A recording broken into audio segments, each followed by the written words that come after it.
Bonjour et bienvenue pour la deuxième partie de la vidéo Galaxy Life. Comment avoir une bonne défense sur Galaxy Life. Donc cette fois je vais vous expliquer les tours, comment bien les placer et leur utilité. Donc, je vais commencer la deuxième partie. Donc dans cette deuxième partie je vous explique les tours. Bien et comment bien les placer. Alors je vais les prendre par ordre. Donc vous avez d'abord les canons. Alors le canon qui sera une des deux premières tours que vous pourrez avoir sur le jeu. Les canons ne ciblent que les unités terrestres. Donc je vous conseille de faire des accouplages parce que comme ça vous êtes sûr que votre canon pourra détruire les unités terrestres qui attaqueront, pendant que si une éventuelle unité aérienne est lâchée, l'autre tour qui cible soit deux unités, soit les unités aériennes s'occupera des unités aériennes. Le canon assurera la défense de votre base contre les unités terrestres. Donc moi j'ai amélioré quelques-uns de mes canons. Donc ici c'est pas fait, là j'ai niveau 2, niveau 3. Ici j'ai au niveau 1 et ici niveau 2. Et je crois que j'ai mis tous mes canons. Donc voilà. Alors les canons font des dégâts de 60 et une santé de 6000 au début. Au niveau 2 ils ont déjà une santé de 12 000 et ils font des dégâts toujours de 60. Donc je vous conseille de les améliorer parce que la santé c'est super. Alors ils ont une portée de 18 x 18 et de 20 x 20 en... non, toujours de 18 x 18 au niveau 2.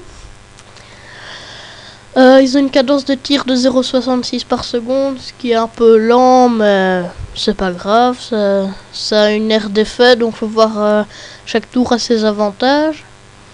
Ils donc portent 18 x 18, ce qui n'est pas énorme, mais ils ciblent que le sol.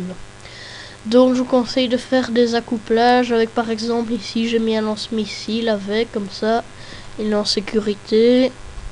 Bon, ici il est là avec une tour sniper. Donc voilà, et ici de nouveau j'ai amélioré. Donc voilà pour les canons. Alors vous avez les tours sniper. Donc elles mettent très peu de temps à se construire et ne coûtent pas très cher pour l'unité que c'est.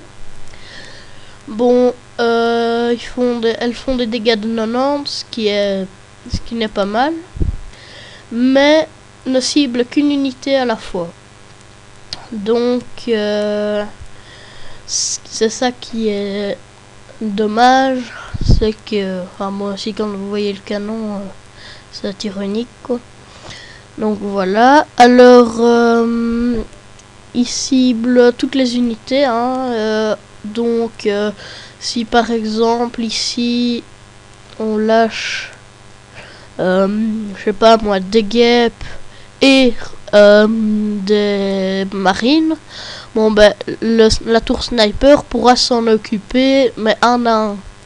Donc si c'est des super marines, elle aura un peu plus de mal, bien qu'elle soit au niveau 5. Donc au niveau 5 elles ont une portée de 30 x 30, ce qui est beaucoup. C'est la même portée que les bunkers. Donc ça vaut la peine de les améliorer. Par exemple, même si on m'attaque ici avec des marines et qu'on m'attaque vers là-bas, la tour sniper s'en chargera d'ici quoi. Donc voilà. Alors donc elle a une bonne portée et cible les deux types d'unités. Donc vous pouvez vraiment toutes vous les faire et bien les entraîner. Alors donc voilà pour les tours sniper. Les tours laser, Donc les tours laser ont une portée moyenne, donc de 22 x 22 niveau 1. Mon autre tour laser est là. Donc elles font des dégâts de 180, ce qui est beaucoup. Ont une santé de 15 000 dès le départ. Ce type de dégâts à tir unique. Ont une cadence de tir de 2 par seconde, donc c'est tir continu en fait si vous voulez. Et cible toutes les unités. Donc c'est vraiment bien pour les marines, pour tuer des marines ou quoi. Elle cible toutes les unités, donc si on m'attaque avec des guêpes et des marines ici, nouveau, bon bah la tour laser qui fait beaucoup de dégâts va vite tout tuer quoi. Donc voilà pour les tours laser. Donc vous pouvez de nouveau les placer pour bien protéger vos bâtiments, hein, comme la tour sniper et le canon. Vous pouvez aussi en mettre un ou deux, enfin un ou les deux à côté de votre base, parce qu'alors là votre base sera très bien défendue par la tour laser. Donc je sais que c'est la tour qu'on rêve d'avoir quand on a une base niveau 3 ou enfin 2 ou 3, donc voilà. Elle coûte assez cher, mais elle vous assure une bonne défense. Donc voilà pour la tour laser. Alors la tour, la lance-missile. Donc ça c'est l'unité qui s'occupera principalement des unités aériennes. Donc elle ne cible qu'une autre unité. Donc là aussi, hein, de nouveau, vous pouvez faire des accouplages. Parce que sinon elle fera pas long feu parce qu'elle ne cible pas. Si on m'attaque avec des marines, imaginons qu'il n'y ait ni le canon, ni le bunker, ni la tour sniper. Bon ben la lance-missile ne fera rien. Ils ont une aire d'effet, donc si on m'attaque avec 3 guêpes par exemple ici, donc ici, eh ben quel tir, eh ben ça va faire tout ça. Et donc vous êtes sûr que les guêpes ne feront pas long feu puisqu'ils ont une vie assez basse. Donc voilà. Alors donc de nouveau vous pouvez faire des accouplages, hein, avec canon, parce que sinon vous ne ferez pas grand chose. Donc cible air, cadence de tir 1 par seconde. Donc air d'effet comme je vous expliquais, une portée de 26 x 26 qui n'est pas mal du tout. C'est la même portée que le sniper au départ. Ont une santé de 15 000 et font des dégâts de 160. Donc c'est l'unité qui s'occupera principalement de vos unités aériennes. Donc voilà, donc si on veut l'unité clé de l'attaque aérienne, si vous voulez. Donc voilà pour le lance-missile. Alors de nouveau, hein, vous les placez pour protéger des unités aériennes. Moi j'en ai mis un à côté de ma base comme ça. Bon bah si on m'attaque avec je sais pas des falcons, bon bah le lance-missile pourra détruire les falcons. Alors donc voilà pour le lance-missile, la tour de gel. Donc ça c'est une unité, enfin une tour que je trouve qui ne sert pas à énormément. Enfin à part si elle est vraiment bien améliorée, mais ça coûte très cher en minéraux. Mon pièce c'est rien, mais minéraux 5000. Tout ça pourquoi? Pour 4 à 4 secondes, moins 70% à 80% de vitesse et moins 0 à moins 20% de cadence de tir. Bon donc voilà, alors il y a une cadence de tir de 1 par seconde. Et c'est le spécial gel. Donc ils font des dégâts de 0. À part si vous les améliorez, mais vraiment il faut beaucoup améliorer. Elles ont une santé de 6000, ce qui est très peu. Mais par contre ont une portée de 30 x 30, chaque tour a son avantage. Ce qui est quand même pas mal. C'est la même chose que les bunkers. Donc n'ayez pas peur de si elles sont pas cachées, hein. Si l'ennemi voit ça, il va vous attaquer quand même. Donc ma dernière tour gel est ici. Donc de nouveau j'en ai mis une à côté de ma base comme ça. Par exemple la tour laser ou la tour sniper, lance-missile ont le temps de s'occuper des unités.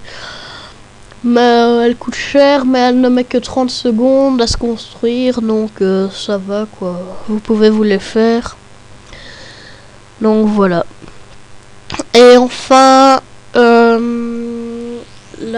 la tour qui s'occupera, donc l'unité défense clé qui s'occupera de vos unités terrestres, c'est le mortier. Donc le mortier cible les unités terrestres avec une portée énorme, si je puis dire, de 36 x 36, ce qui est encore plus qu'un bunker. Donc si vous vous rendez compte que ça protège toute votre base, ben voilà, hein. De nouveau j'en ai mis un à côté de ma base et l'autre aussi. Bon, je ne vous le conseille pas de le faire, mais moi je l'ai fait parce que je m'attaque souvent avec des unités terrestres. Donc voilà. Alors les cacher surtout, il faut bien les cacher, comme ça vous êtes l'ennemi aura une espèce de cadeau si vous voulez venant de vous. Donc la portée énorme, beaucoup de santé, 32 000 à la base, des dégâts de 2000, ce qui nettoiera vos unités terrestres, et surtout une aire d'effet. Donc si on m'attaque avec tous des marines ici, mon mortier va tirer et tous les marines seront mis KO directement. Avec les dégâts de 2000, même les super marines ne feront rien. Ils auront le temps de rien faire. Donc voilà. Et une cadence de tir de 0,25 par seconde, ça c'est vraiment très peu. Donc ça veut dire qu'il tire que toutes les 4 secondes, ce qui est vraiment très peu. Donc vraiment vous pouvez protéger avec des murs, hein, parce que vraiment comme ça, ici une unité aérienne l'attaque, bon ben ça ne fera rien, mais si on attaque avec des strikes, bon ben les murs protégeront le mortier. Mais le mortier n'aime pas beaucoup les strikes parce que les strikes, donc elles, comme vous pouvez le savoir, elles sont très rapides et vont esquiver les tirs du mortier. Donc si par exemple une strike est là et que mon mortier tire, ben la strike elle sera déjà là quand la bombe arrivera là quoi. Donc vous pouvez bien les protéger avec des murs ou des banques ou des silos ou des bâtiments qui ont beaucoup de vie. Comme ça vous avez une bonne défense quoi. Donc voilà, je crois que j'en ai fini pour ma deuxième partie sur les tours. Donc n'oubliez pas de mettre un petit j'aime ou un commentaire. Bon, c'est comme vous voulez. Et voilà, donc ma prochaine vidéo sera sur les murs et les mines. Donc je vous ai expliqué pourquoi je faisais en plusieurs parties dans le premier épisode. Si vous ne l'avez pas vu, bon bah, vous pouvez aller le voir, comme ça vous comprendrez. Donc voilà, alors merci à tous et à toutes d'avoir regardé ma vidéo et n'oubliez pas de mettre un j'aime ou de commenter. Et à la prochaine.